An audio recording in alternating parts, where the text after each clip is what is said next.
another installment here. If you haven't already, before you go, consider hitting that like button, ring the bell, subscribe, stay notified when I upload. Alright, cool beans, what are we doing today, y'all? Well, we are making focaccia pizza.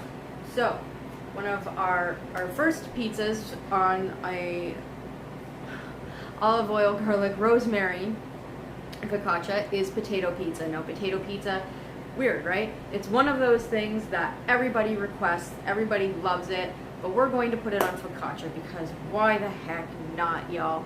So let's get started, shall we?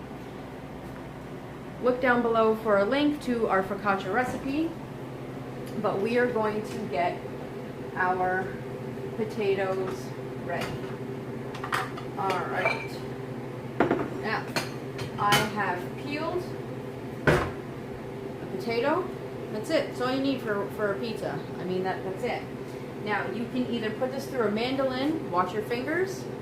You can slice it with a knife, or if you don't have a knife and you are not fancy about your cutting skills, just use a peeler, because really you just want your potatoes paper thin. Just like that. And it doesn't have to be, you know, completely uniform, as long as it has the same thickness, because it's going to cook like that, right? So even if you have to peel the potato like this, if that's how you feel comfortable, then that's how you feel comfortable. So we're going to get this whole potato gone and done like this. And we're going to chop up about 2 tablespoons of fresh rosemary.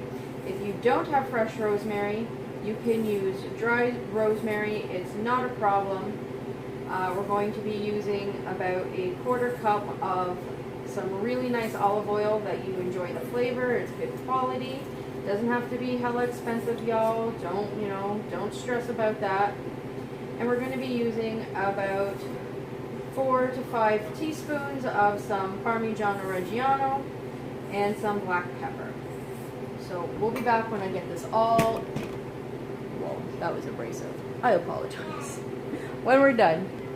Okay, so we've got our potatoes very thinly sliced. We've got our 2 tablespoons of fresh rosemary, and if you'd like to add some thyme to it as well, go ahead. I don't have any fresh thyme. I have some just starting to grow in the garden, so I don't want to disturb it. I'm okay with just the rosemary.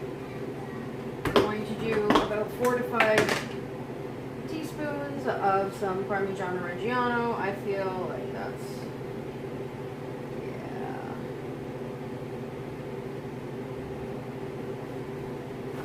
okay, we're not going to add any additional salt, but we're going to do about a 1/2 teaspoon of black pepper. I will show you what this looks like, guys. I know. If I move it back slightly. Holla. Alright.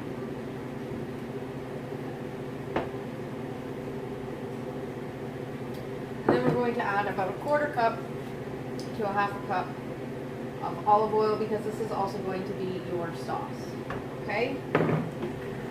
It is a fantastic pizza. Oh man, let me tell you. So we're going to mix it up. And because the potatoes are going to absorb and the cheese is going to absorb, that's how we'll know if we need to add any more olive oil, which we do, because you can see it's nice and dry. And this is going to be your sauce, so we want it nice and wet.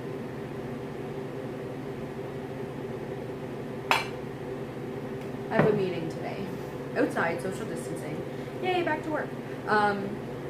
So I have a meeting today. So I thought I would make my colleague, supervisor, something yummy, right? It's been like 3 months since we've seen one another. So there you go, guys. Kind of looks like pasta, eh? It's not. And again, if you want to use a mandolin, use a mandolin. If you want to,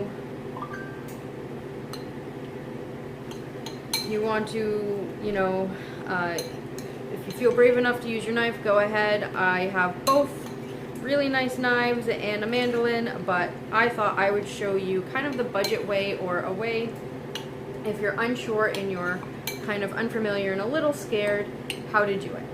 Okay, so we're gonna let that hang out for about a half hour until our dough is ready. Now our dough is ready to go on a tray and rise, so we're gonna go ahead and do that.